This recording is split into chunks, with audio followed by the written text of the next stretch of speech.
10 first, the highlights. Governor Sanwo-Olu lauds women's contribution to development as Council conference begins in Lagos. Senate set to screen new service chiefs under foreign scene. Arab nations condemn killings by paramilitary force in Sudan's El Fasher. In sports, Nigeria Super Falcons defeat Benin Republic to clinch 2026 Women AFCON qualification ticket. Now the details. I am Taiwo Baruwa. Lagos State Governor Babajide Sanwo-Olu has described women as the center of development who must be empowered and honored. Governor Sanwo-Olu stated this at the opening ceremony of the 25th anniversary of the Committee of Wives of Lagos State Officials Council with the theme 25 years of visionary leadership inspiring the next generation. Governor Sanwo-Olu paid glowing tribute to women whose vision and commitment had kept the organization vibrant for a quarter of a century and tasked them to be innovators, change makers, and community leaders. As we celebrate 25 years of vision, of compassion and impact, let us renew our collective resolve to build on this great legacy, to believe that Council's next 25 years will even be more vibrant, will be more inclusive, will be more transformative, and to create capacity to shape conversation and discussion, not only in Lagos, but in Nigeria.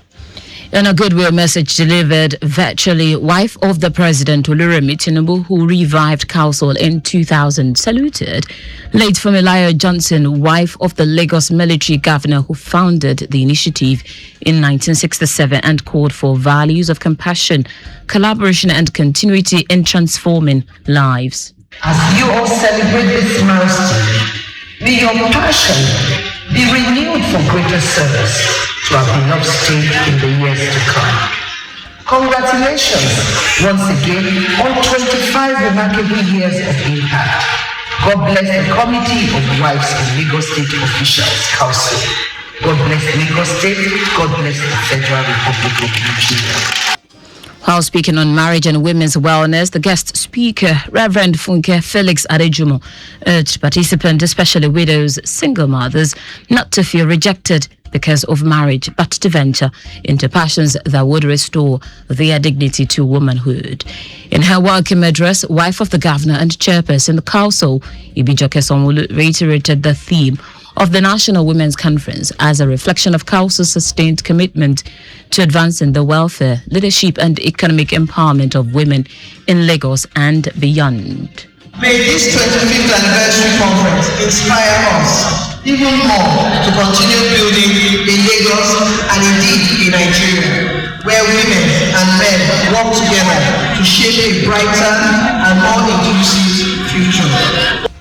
High point of the ceremony of Council was the announcement of 200 million naira donation from Governor Hope Uzodinma of Imo State, who was the special guest of honor, and the presentation of the Inspirational Woman of the Year's award to Mrs. Grace Boluwajoku of Grace Orphanage Home and Friends of Council's award to Senator Ganiu Solomon.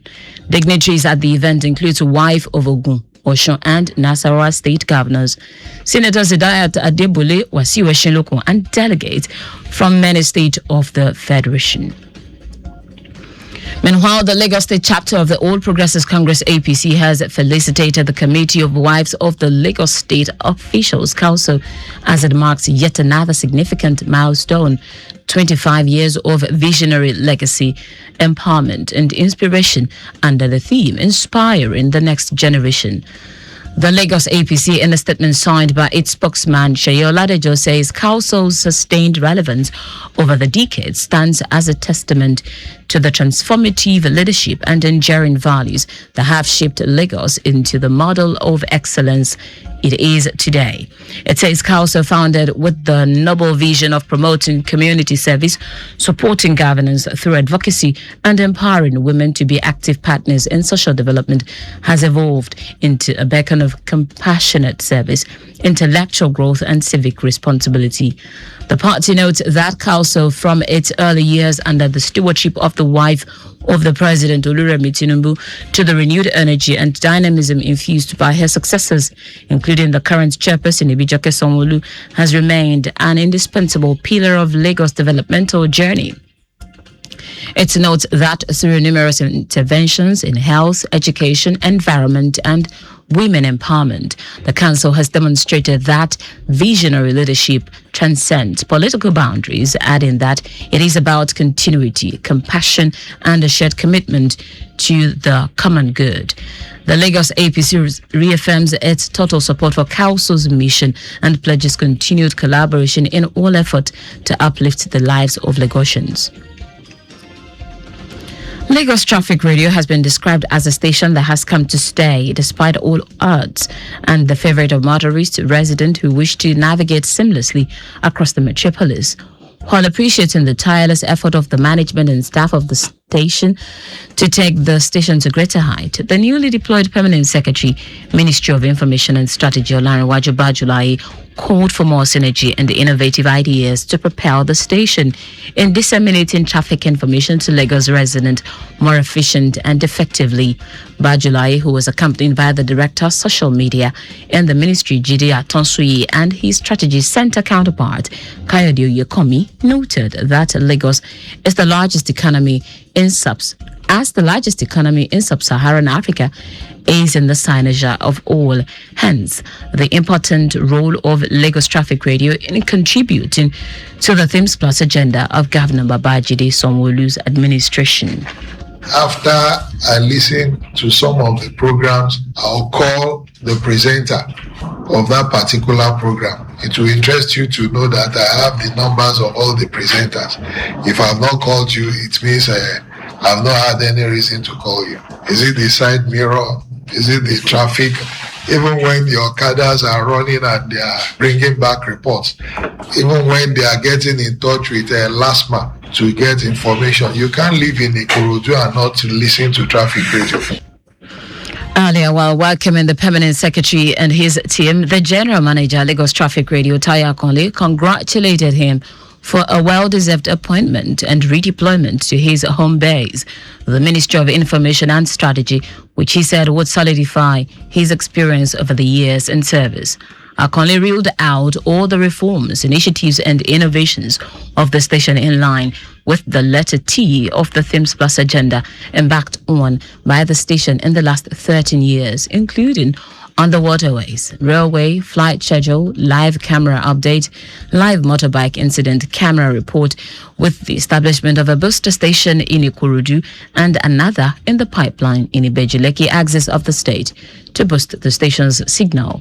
Akonle stated that the station targets to increase its live camera feeds in collaboration with the Ministry of Innovation, Science and Technology for the current 300 to over 3,000 to enhance more visibility from the studios. And again, we also move from the road to providing information on railways.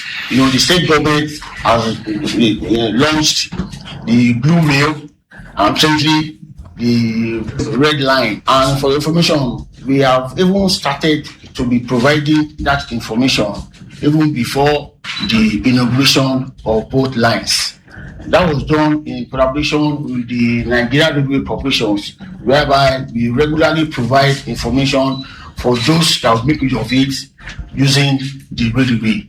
And it shows the proactiveness of the station, because we believe looking in the future will really help. Akonle hinted that the station also witnessed increased social media engagement on its Facebook from 4,000 in 2019 to 100,000 followers currently, X handle from 15,000 to 55,000 followers. The General Manager, Taiwo Baruwa, conducted the Permanent Secretary and his entourage on tour of some facilities, including the live studios, transmitter room, and inspection of the live motorbike reporters, among others. Now to the rest of the stories. The Senate will today screen the newly appointed service chiefs nominated by President Bola Tinubu as part of ongoing efforts to revamp the nation's security architecture. Tinubu, in a letter read during Tuesday's plenary by Senate President Godswill Akpabio, urged lawmakers to give expeditious consideration to the nominees. The president named General Olufemi Oluyede as the Chief of Defense Staff, Major General Waidi Shuaibu as the Chief of Army Staff, Rear Admiral Idi Abbas as the Chief of Naval Staff, Air Vice Marshal Kennedy Aneke as the Chief of Air Staff, and Major General Emmanuel Ondiendeye as the Chief of Defense Intelligence. The development comes as Tinubu held a closed-door meeting with the new service chiefs at the presidential villa Abuja, his first formal engagement with the military hierarchy since last Friday's reshuffle.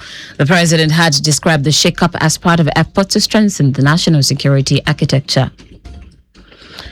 Chairman of the Independent National Electoral Commission, George Amokwiton, has warned against vote buying ahead of the November 8 gubernatorial election in Anambra State, assuring that the commission is fully prepared to deliver a free, fair and credible poll. Amokwiton gave the assurance at the meeting of the Interagency Consultative Committee on Election Security held in Abuja. Warning against voter inducement, Amokwiton vowed that INEC would work closely with the security and anti-graft agencies to curb the menace of vote buying. He said INEC is taking urgent steps to resolve the network challenges encountered during last week's mock accreditation exercise in the state to test the functionality of the upgraded bimodal voter accreditation system and the efficiency of result transmission through the INEC result viewing portal.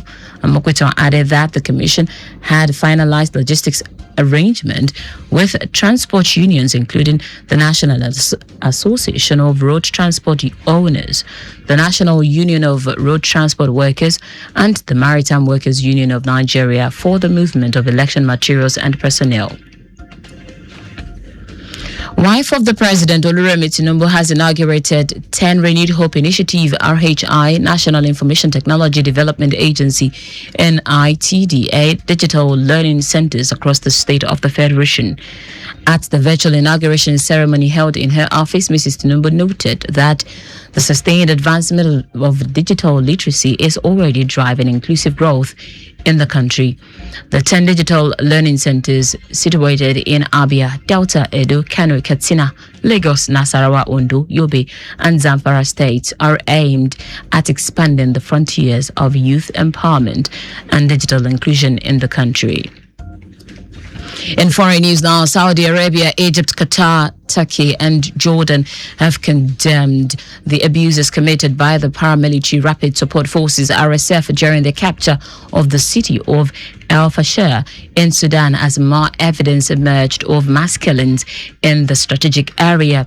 The denunciations on Tuesday came as researchers at Yale University said satellite imagery of El Fasher taken after the RSF moved in shows clusters of objects consistent with the size of human bodies as well as large areas of red discoloration on the ground. The RSF has been locked in a bloody civil war with Sudan's army since 2023 in a conflict that has killed tens of thousands and displaced more than 12 people. The paramilitary force overran El Fasher, the army's last stronghold in Darfur, on Sunday after 17 months of siege. In sport now, despite being held to a 1-1 draw by Benin Republic in Abeokuta on Tuesday, 10-time African champions Nigeria qualified for the 2025 Women's Africa Cup of Nations in Morocco thanks to a 3-1 aggregate win.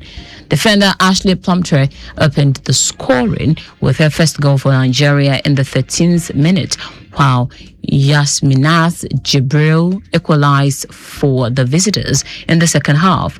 The Super Falcons had secured a 2-0 win during the first leg in Lomé, Togo last Friday, and it was enough cushion for them after the visitors fought for a point in Abeokuta. The qualification means Nigeria has the opportunity to not only defend the title in Morocco next year, but also aim for an 11th title in 14 championships, as well as a ticket to the 2027 FIFA Women's World Cup Finals in Brazil. And that's it on the news at 10. But just before we go, always carry out proper and adequate checks on your vehicle before setting out. You can follow us and like all our various social media platforms: X at Traffic Radio 961, Facebook Lagos Traffic Radio 96.1 FM, Instagram Lagos Traffic Radio 961. Subscribe and watch news and programs live on YouTube at Traffic Radio 961. Visit our website on www.trafficradio961.ng. You can also listen to Lagos Traffic Radio 96.1 FM live on My Lagos app for timely updates. Did you know that the Sanwo-Olu administration introduced a 1 billion naira agriculture value chain fund targeted at businesses that operate within the agric value chain? You can get more details on the Lagos State Government website to end the news. Here are the highlights of the major stories. Lagos State Governor Babajide Sanwo-Olu has described women as the center of development who must be empowered and honored. The Senate will today screen the newly appointed service chiefs nominated by President Bola Tinubu as part of ongoing effort to revamp the nation's security architecture. We also told you that Saudi Arabia, Egypt, and Qatar, Turkey, and Jordan have condemned the abuses committed by the paramilitary Rapid Support Forces (RSF) during their capture of the city of El Fasher in Sudan. Finally, in sport, despite being held to a 1-1 draw by Benin Republic in Abeokuta on Tuesday, 10-time African champions Nigeria qualified for the 2026 Women's Africa Cup of Nations in Morocco. For contacts with the newsroom, send a message to info@trafficradio961.ng. That ends the news broadcast compiled by Abiola Fagbolagun. I am Taiwo Baruwa. Thank you for listening. Good morning.